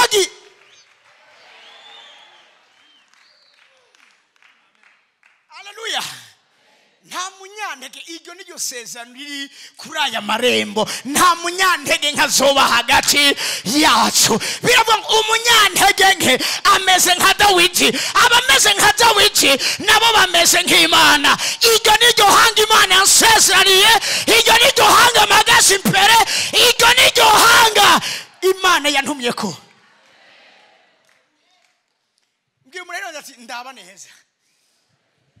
ndaba neza Surakambwira ati nyitegereze neza kuko ndiko ndumva imirindi y'ugutabagwa ku buzima bwanje ibihe biragiye guhindurwa n'umwami amazina aragiye guhindurwa n'umwami ivyari bizicanye Imana iragiye kubitumbereza ndumva ikirere cy'umuhemo kiremereye imvura y'ukugirirwa neza ku abana b'Imana numva ameni yabo muri kino kibanza.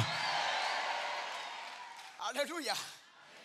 Ezekiel mbega ayo magufa arashobora kuba mazima Apotre Kevin Sibomana mbega icyo kiyaya cy'amagufa yumye kirashobora kuvamwo ingabo zizima z'abasingiye kwisura nk'uko Ezekiel yisuye yavuze ngo Mana ivyo niyo wobimenya ariko iconze ni kimwe nuko ninatangura kuvugishwa ndazi neza ko muhemu yera hari icyo agiye gukora ku muntu wese ari muri kino kibanza ivyari byaratatanye ivyari vyarumye ivyari vyaribwe ivyari vyaragiye kure muhemu w'Imana aragiye kubisubiza hamwe bivemo ingabo zikomeye amasimes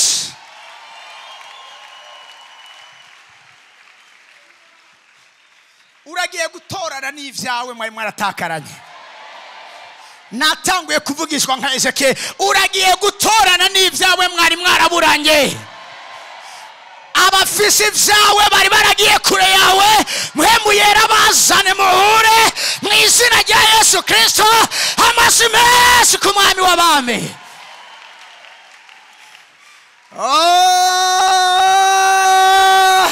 Haleluya. Sinzi ngene abantu bakubona ariko cyangwa ndakubwira ukungene ndakubona ndabiye mu maso y'ubuvugishwa ndabiye mu maso y'imhemo sinzi ngene abantu bagufata ariko nuri umuntu asanzwe uriremba Imana igiye kugura hano muri nosi uriremba ry'umuryango wawe uriremba ry'urunganwe rwawe Imana igiye gucishiriza muri wewe amarembo n'ahantu Imana ishishiriza numva ameni y'abantu Imana igiye gucishiriza muri bo ubuzi bw'abarundi n'abarundikazi Imana ibucishiriza muri mwebwe ibitangaza by'akabura rugero Imana ibicishiriza muri twebwe iyo ameni mpezege ameni mezeza muri kino kibanza ameni mezeza muri kino kibanza ntabwo uri muto ewe Yuda ntabwo uri muto ewe Bethlehem abaganwa n'abakomeye bagiye kuva muri wewe bagiye gukomoka muri wewe Imana igiye kubavyara ibakuye muri wewe amasimes ku mwami w'abami.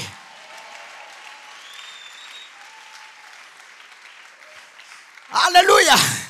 Mwana w'umuntu mbega icyo kiyaya kirashobora gucika ingabo zikomeye hoya natwebwe turabizi ko biragiye kuba numva ameni mezereza muri kino kibanza Imana ntiyemeye kumva ano mabanga kubw'ubusa Imana ntiyashatse kumva ano mabanga kubw'ubusa impamvu uri kumva ano mabanga nuko ari abantu Imana igiye guhishurira ibikorwa bikomeye icishirije muri wewe numva ameni mezereza muri kino kibanza twagiye muri musake muhaguruke tukora ino declaration duhagaze abantu nk'amarembo ivyashuwe Yohana igice cya 11 abo nibo biti vy'imyerayo bibiri vuga uti amavuta y'umuhemu yera ari kuri jewe narobanuzwe amavuta y'umuhemu yera muri kino gihe abo nibo biti vy'imyerayo bibiri nibiterekwa ko amatara bibiri iyo vuze ibiterekwa ko amatara mu mvugo iri apocalyptique cyane mu mvugo y'ibijanye no guhisurirwa. Igitereka ko amatara munyumvirize neza cyaro presenta abamvoye special Imana yarungise gukorera mu isi. Imana ikiravuga uri umamvoye special, uri igiterekwa ko amatara. Umuryango wawe ntuzosura kuba mu mwijima kuko igiterekwa ko amatara wewe kigiye kubamurikira. Amen, meze neza. Amen, meze neza. Urasi iyo atagitereko ko amatara gihari mu muryango biroroshe cyane yuko ikintu cyose kibaye birukira ku mupfumu.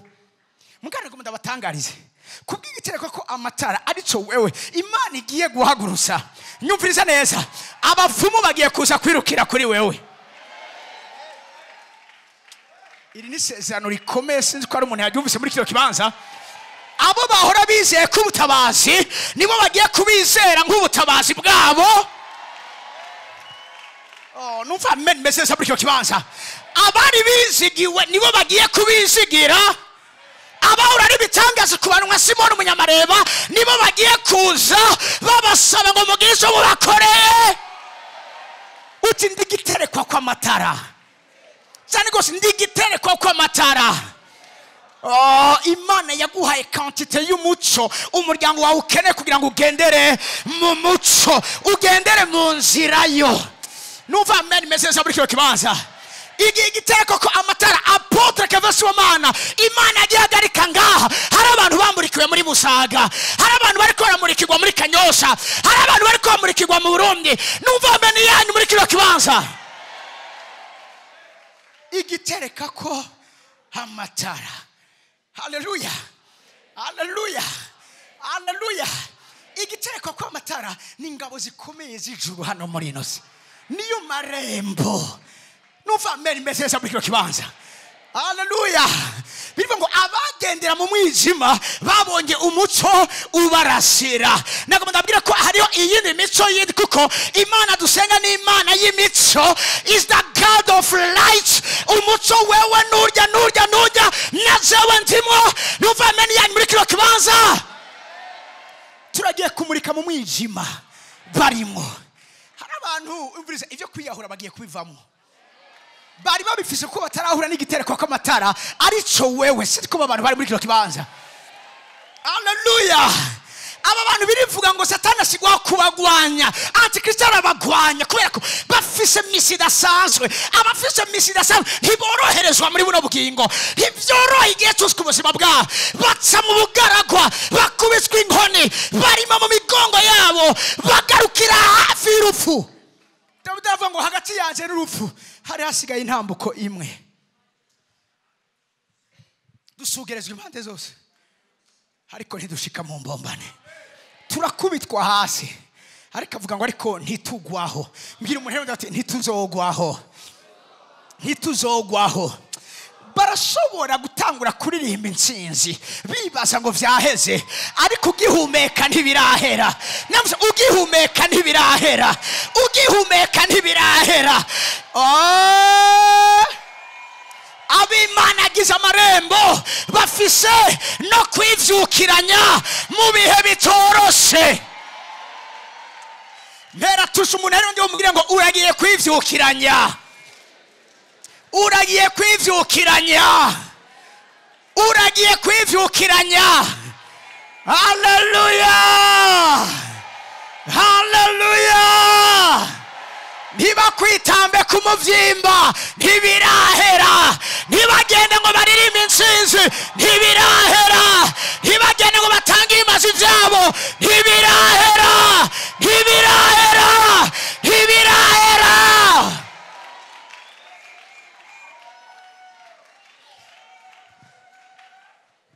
Nivyo bitereko ko amatara bibiri bihagaze imbere ya nyene isi. Batubona hano muri nose ariko duhagaze imbere ya nyene. Baba nusinzi kwa kiri muri kibaza kumva Mary imeze neza. Yesu aravuga ngo imbere yuko Aburahamu abaho jewe ndiho. Ngo kandi umunsi Aburahamu abona umunsi wanze yaranezerewe. usubiza ikibazo Aburahamu yabonye Yesu ryari kumbe cyage baba marayika baze kugendera Aburahamu umwaka mubwira ngo aho umwaka uzobugeze nga umugore wawe ingumba Sara azoba afise umwana w'umuhungu Yesu aravuga ngo urya yabwiye Aburahamu irya sezerano yarijewe umunsi Aburahamu mbona yaranezerewe abantu batangura kwibaza imyaka ya Yesu n'imyaka ya Aburahamu ariko sibizanye n'ivy'imyanya sibizanye n'ivy'imyaka kuko umwami wacu ntari mu mwanya umwami wacu niwe yasizeho umwanya ntariho nukubaho ntariho nukubaho Hallelujah. Hallelujah. Hallelujah. Ibiterekwa kwa matara bihagaze imbere obana yaje sinzi ko babanda bafise muri kiro kibanza bakumva neza cyo ndiko ndavuga harabahora bagufata uko bagufata harabora bona umengo nabasengera kwa Kevoya sibizanye nahasengera nibizanye n'icari imbere ya nyenisi nibizanye n'isi Imana mugize imbere ya nyenisi yahindutse irembo. Hallelujah. Suka abayuda bavuze ngo n'umwana wa Yosefu nyina ni Mariya abo bavukana ni ba Yohani ba Yakobo vyaciye bihindura ico Yesu yaje gukora n'igiterekwa kwa matara hano muno cyama gihagaze imbere ya nyenesi nivuga ngo mama ico bavuga kivuye straight direct ku ntebe ya nyenesi ni rembo rikuru ricishiriza mu irembo ritoya ari ryo twebwe amashimesh ku mwami w'abantu.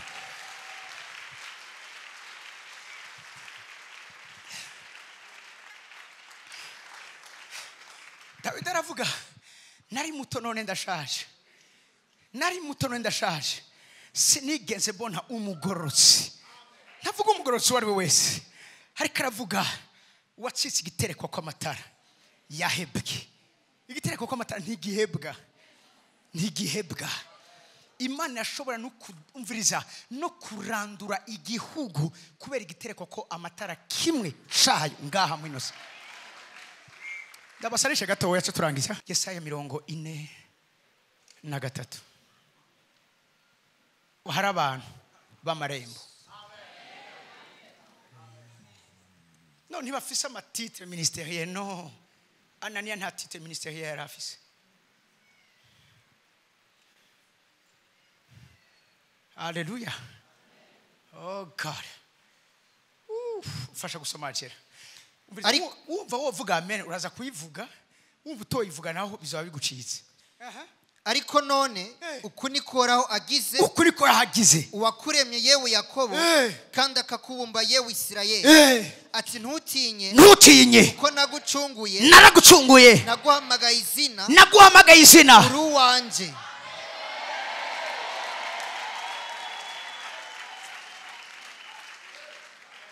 Ijambo ngo ubakoze kabakoze mu mbone y'ijisho ryanje iryo jambo murarizi iryo jambo riva ngaha uri uwanje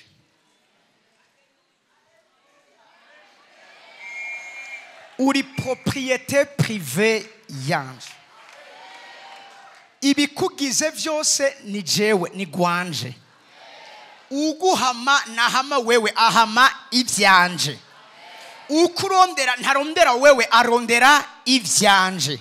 Nico gituma Imana ibwira Yehoshafati atumviriza iyo ntambara sigwa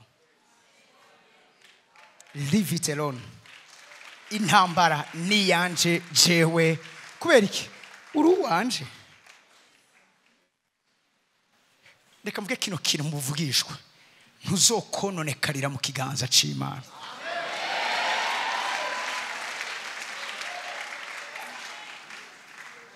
Ntuzomenekera mu kiganza c'umuremyi wawe.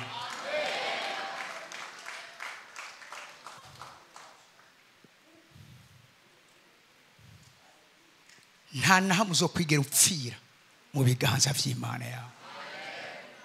Aho uri umviriza hari sécurité hari surveillance hari ahantu ugenda gaca kubwira aha hantu hari surveillance yo kurugezo go hejuru kubera ko hari ubutunzi bukomeye. Bici vuga ngo nagushushanyije mu kiganza canje inzitiro zawe nazishushanyije mu kiganza canje vuga ngo inyonga zanje zihora mwene mujabo nguma ndiko yo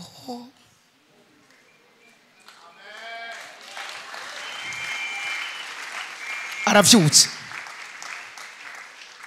arafukamye rindira gatoya ariko arasenga arahagurutse oya rindira gatoya hari ikintu avuze gikomeye avuze ngo nze kumukorera ibikomeye abajere gukora ibikomeye mwitegure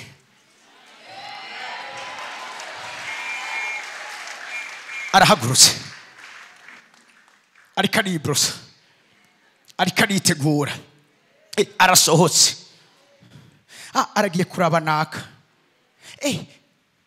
uyu muntu kumenya ngo nafise imigabo myiza zimya telefone yiwe amurondera mubure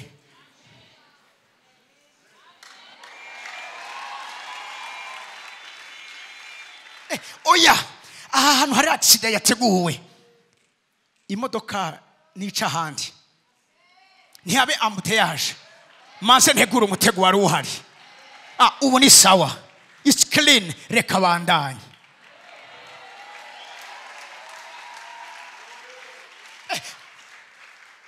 agiye gusenga ariko agenda kuri Serge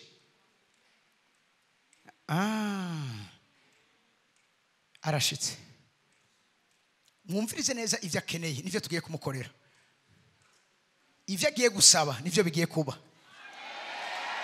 icyo agiye gusengera kigiye gucika umuvugishwa icyo umukozi w'Imana aza kumwaturako kiramuha ata kintu na kimwe kivuyemwo icyo nico gisobanura ngo uruwanje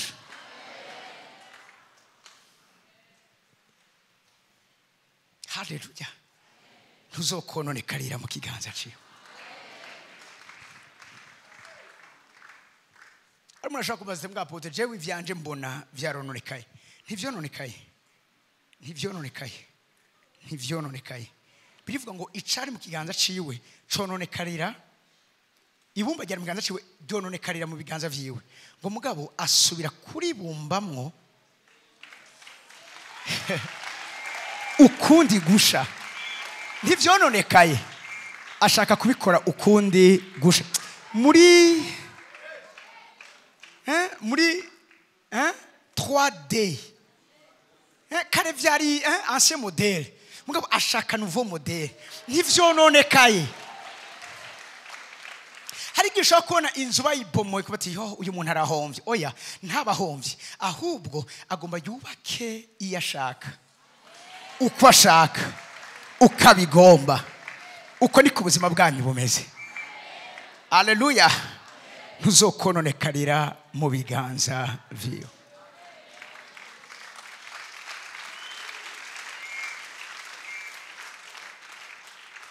nahora njaga kuvumba amashimwe nkarebera mu madirisha abantu bata Yesu tarobanura ku butoni azura ivyanje vyapfuye bibaho indirimbo yanjye yarima nuzageza he gutuma mpinduka urugero rwiza kubata nkahunga inzira nyabagendwa nkanyura mutunya kandi mfite masezerano hatabarika haleluya suko vyononekaye Imana yariko irarema izaburisha yawe indirimbo sha yawe inahesha toshari kumwe indirimbo iririmbe nk'ubuhanuzi ku buzima bw'iwawe haleluya ntuzokone ijambo niri ntuzokononekarira mu biganza haleluya numve amen y'ibitereko kw'amatara muri kino kibanza numve amen y'ibiti by'imyerayo muri kino kibanza numve amen y'ibitereko kw'amatara kandi ibiti by'imyerayo muri kino kibanza ashobora kumva amen yavyo turagushimiye Imana yacu turagushimiye ku byo uri kurakora, uri kurahingura, uri kuragaragaza, uri kurerekana. Turagushimiye ku byo washinze kandi bitegeza gukurikizwa. Ndaguhezagiye kuri uyu munsi wa gatatu, wongeye kandi kutugenderera, wongeye kandi kutwemerera guhabwa ku kime kivuye mu ijuru. Turagushimiye ko sikubuza tuko turumva aya majambo, ariko ano majambo Imana ariko aratunganya intahe zidasanzwe ku buzima bw'aba bantu bari muri kino kibanza mu izina rya Yesu. Mana ubahezagire, ubagire neza. Izina ryawe niryo shize hejuru ubu n'ibihe byose. Ishengero ry'Imana namwe muti, ishengero ry'Imana namwe muti, ishengero ry'Imana namwe muti. Mujana umugisha w'Imana.